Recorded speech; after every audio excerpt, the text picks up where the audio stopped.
Somo kutoka kitabu cha Mwanzo 2:18 hadi 24. Somo katika kitabu cha Mwanzo. Bwana Mungu alisema, si vema huyo mtu awe peke yake, nitamfanya msaidizi wa kufanana naye. Bwana Mungu akafanyiza kutoka katika ardhi kila mnyama wa msituni na kila ndege wa angani, akamletea Adamu ili aone atawaitaje. Kila kiumbe hai jina alilokiita Adamu likawa ndilo jina lake. Adamu akawapa majina yao kila mnyama wa kufugwa na ndege wa angani na kila mnyama wa mwituni, lakini hakuonekana wa kumsaidia Adamu aliyefanana naye. Bwana Mungu akamletea Adamu usingizi mzito, naye akalala.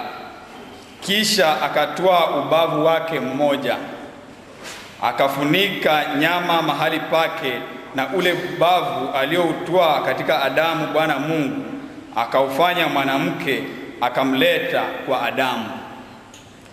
Adamu akasema, sasa huyu ni mfupa katika mifupa yangu na nyama katika nyama yangu, basi ataitwa mwanamke, kwa maana ametwaliwa katika mwanamume.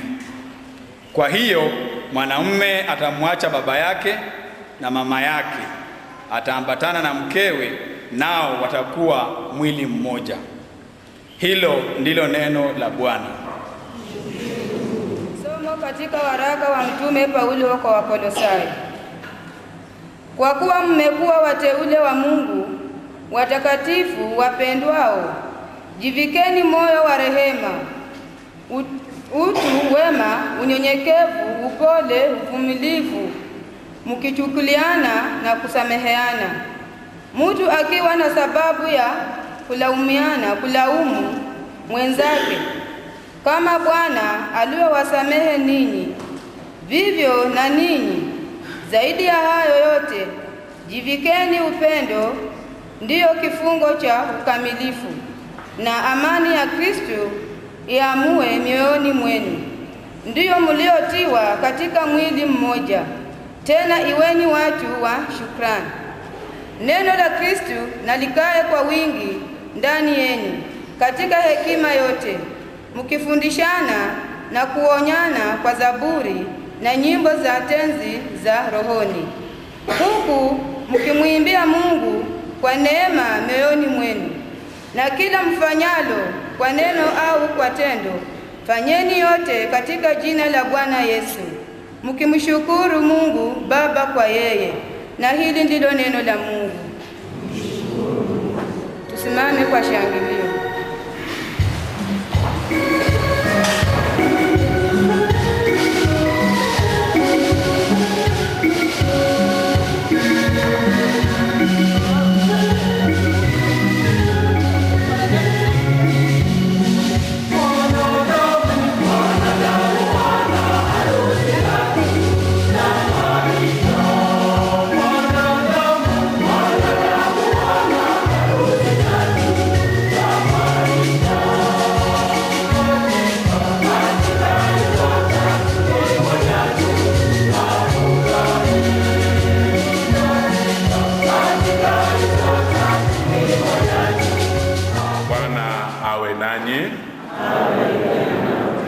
Somo katika Injili ilivyoandikwa na Yohane.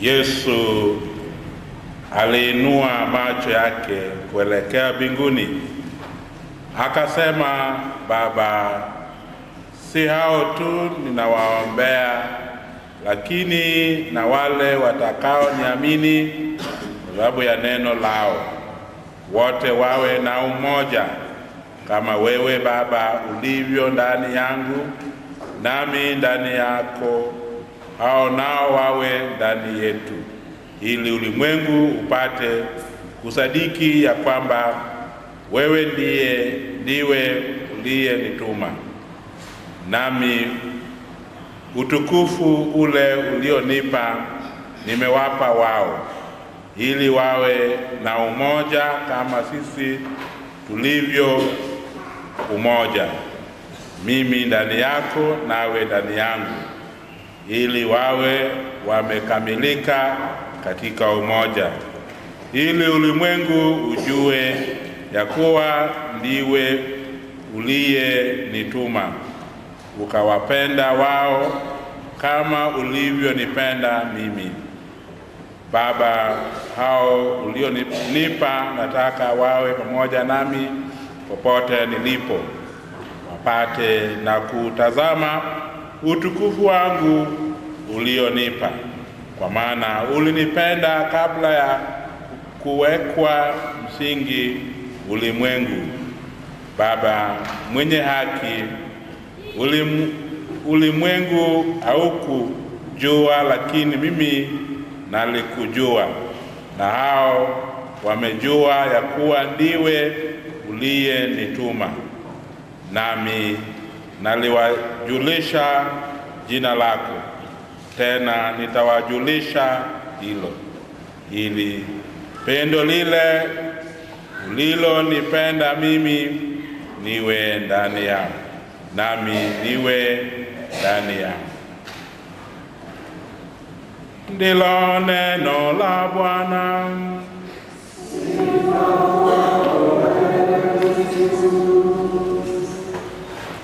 Tumsifu Yesu Kristo. Leo ni siku ya furaha kwetu zote, kwa sababu ya wenzetu Justus na Caroline ambao wamefika mbele ya altari ya Mwenyezi Mungu ili wapate kufunga ndoa. Tuna furaha kwa sababu wameamua na wanaendelea kuamua hata mbele ya Mwenyezi Mungu kwamba wanataka kuishi katika maisha ya pamoja, na wanataka Mungu aibariki ndoa yao. Hiyo ndio maana Justus na Caroline muko hapa mbele ya altari. Namwomba Mungu ili Mungu abariki maisha yenu ya pamoja, aibariki ndoa yenu. Mungu awajalie fadhila na baraka zenye thamani. Hiyo pia ndiyo sala yetu ya siku ya leo, ili muweze kuishi katika maisha ya pamoja kwa furaha. Na Mungu mwenyewe yeye anawaelezea pia ni nia yake ili mpate kuwa kitu kimoja. Siku kwa siku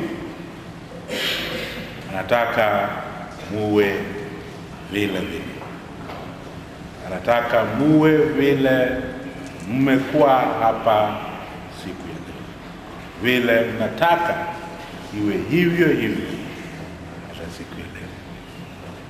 Hiyo ni mpango wa Mwenyezi Mungu, mpango ya asili ya Mwenyezi Mungu.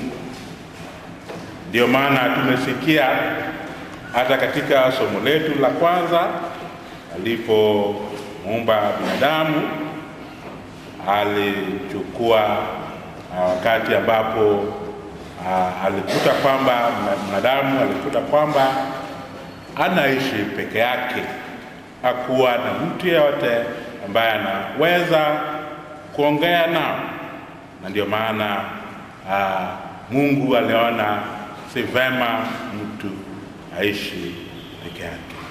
Na tunaona vile Mungu alipomuumba Hawa, Adamu alikuwa na furaha, akasema mwili kutoka katika mwili wangu, fupa kutoka katika fupa yangu.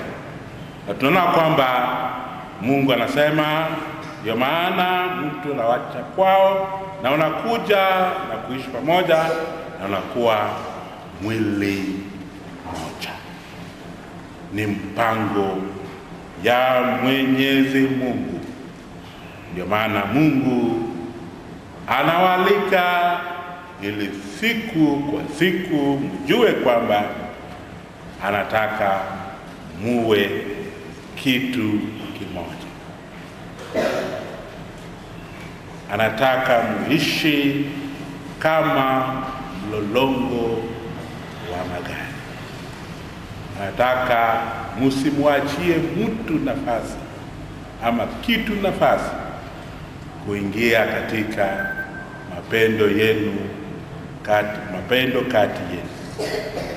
Nataka kuishi maisha ya kipamoja. Kwa hiyo Wakristo wapenzi na wenzetu ambao tunawaombea siku ya leo, tumesikia katika somo la pili pia kwamba hatua ambazo zitatusaidia ama zitawasaidia kuishi maisha kama hayo ya kujua kwamba pia Mungu amewaita pia kama wanadamu. Lazima pia tujifunze kuishi kama wanadamu na kuishi pia kwa pamoja kama wanadamu. Lazima muangalie maisha kipamoja. That you know what other that you do your things. Because that is the call. That is why you are deciding, or you are decided to marry, and you are deciding also to marry for the Lord, because you want to continue to live. No, later on, then that brings now collision. You are betraying what you had agreed on at the very time that you began. At the very time you are betraying what you agreed on before the altar. You betray the original plan that you become one. And this also calls for selflessness. Lazima tujue kwamba kuishi kwa pamoja inataka pia kutoa na kupokea. Kujinyima. Saa zingine na itabidi ujinyime kile ambacho unapenda sana ili saa zingine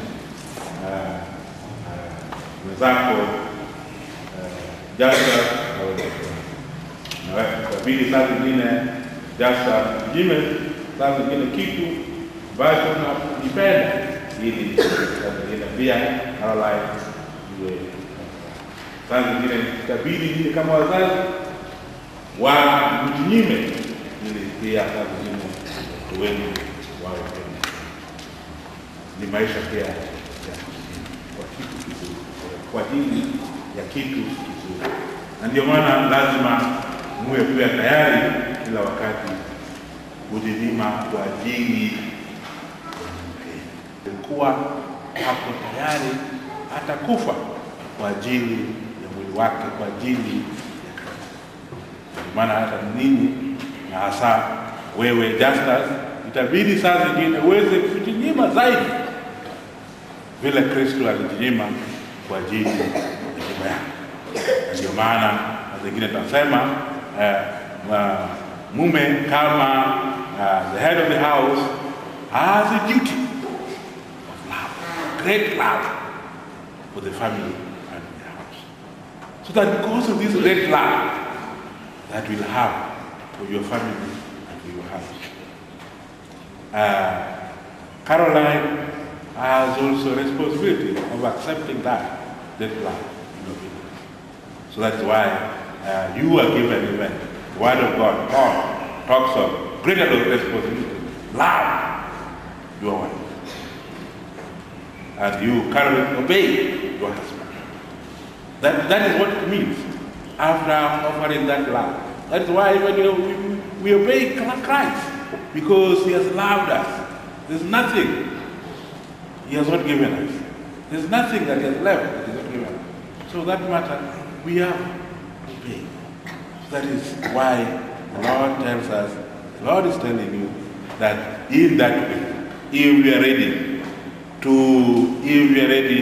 to go in for that, then you must also, as the second reading tells us, lazima pia tuwe na moyo wa rehema, moyo wa utu wema, unyenyekevu, upole, uvumilivu, kuchukuliana na kusameheana kila wakati.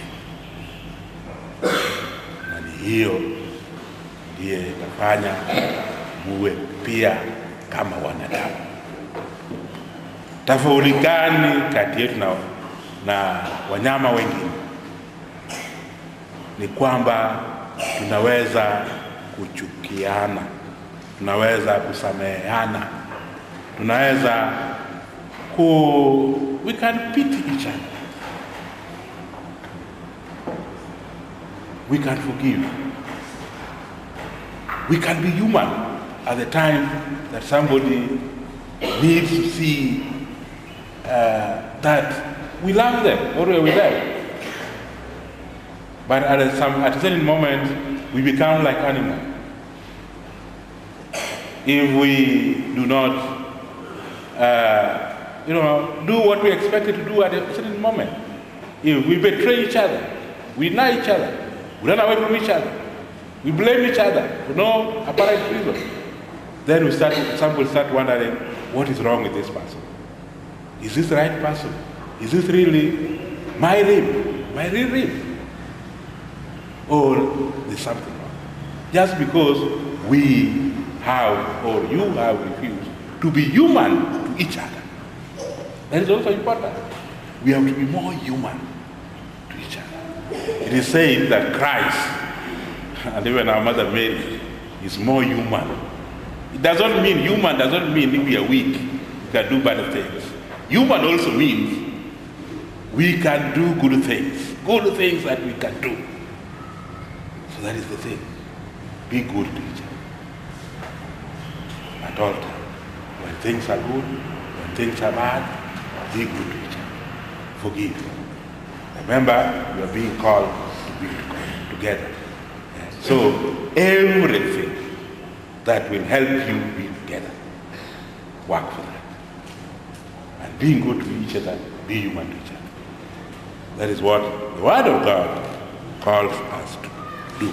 So Mungu anatualika ili tujue kwamba pia katika kila maisha ya binadamu kuna dhoruba, mpaka,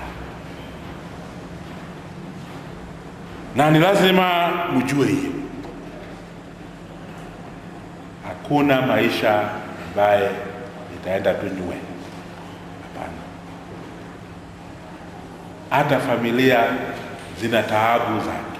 Hata maisha yetu mwapani tuna taabu zetu. Tuna ugumu pia katika maisha yetu na ni yetu. Hata ninyi pia mna yenu, mtakuna yenu. Lakini kila wakati ujue kwamba Mungu anawalika kwamba ili uweze kuishi katika maisha ya furaha. Make your families a happy family. Sasa nitawaoji kama wako tayari, watajadiliana katika sakramenti.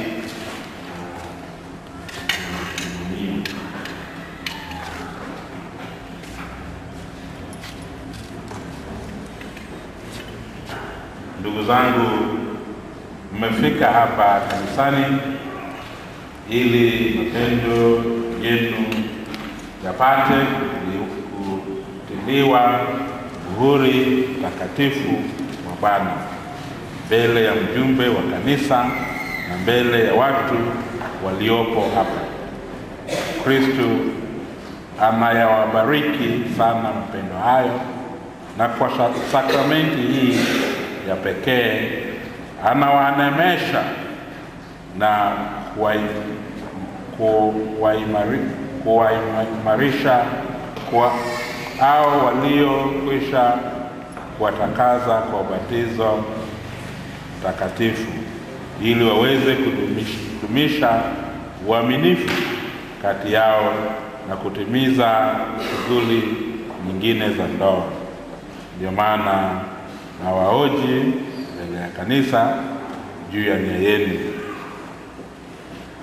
Justus na Caroline, je, mmefika hapa kufunga ndoa pasipo shuruti kwa hiari na kwa mweradhi? Ndio. Je, muko tayari kuishi maisha ya ndoa, kupendana na kuheshimiana katika maisha yenu yote? Ndio. Je, muko tayari kuwapokea kwa mapenzi watoto mtakaopewa na Mungu na kuwalea kama ulivyo sheria ya Kristo na kanisa lake? Ndio.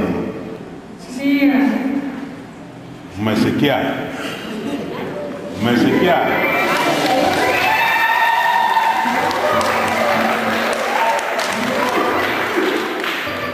Waendelee ama wasiendelee? Basi kwa kuwa mwakushuhudia kufanya maagano ya ndoa takatifu, peaneni mikono ya kuume na kuonyesha kukubaliana kwenu mbele ya Mungu na kanisa lake.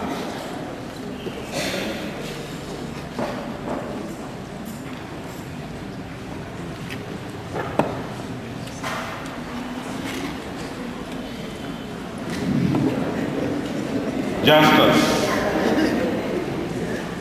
unapokea Caroline awe mke wako, tena waahidi kuwa mwaminifu kwake katika taabu na raha, katika magonjwa na afya, umpende na kumheshimu siku zote za maisha yako? Ndio.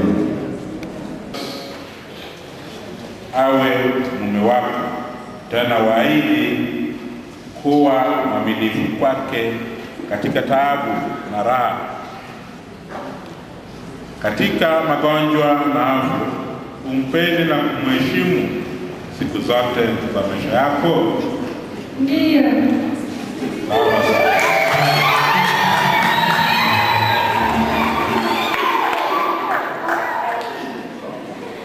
Ukubaliano wenu huo mlioonyesha mbele ya kanisa, Bwana na athibitishe kwa wema wake, upende kuwazidishia wingi wa baraka aliyeunganisha Mungu mwanadamu asiyetenganisha.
Bwana azibariki pete hizi mtakazovikana, ziwe ishara ya mapendo na uaminifu. Jina la Baba na Mwana na Roho Mtakatifu.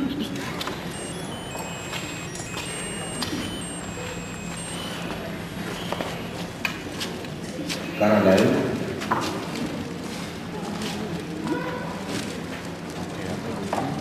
Pokea pete hii iwe ishara ya mapendo yangu na uaminifu wangu, kwa jina la Baba na la Mwana Roho Mtakatifu. Amen.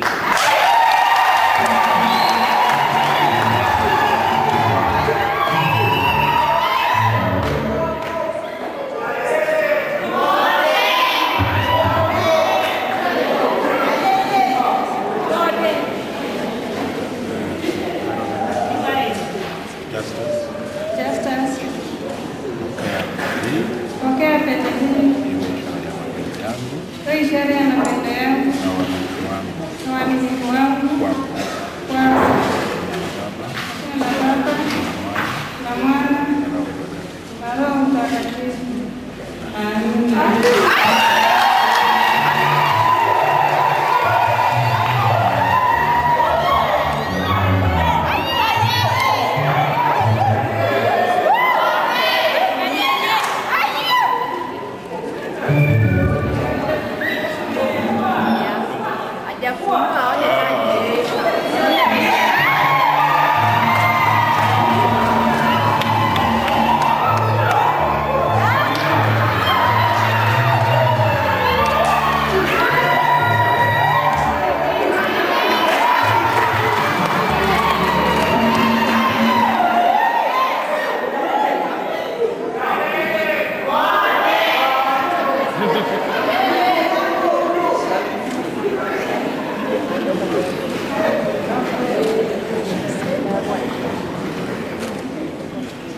Ndugu zangu, tuwaombee hawa waliofunga ndoa mbele ya macho yenu.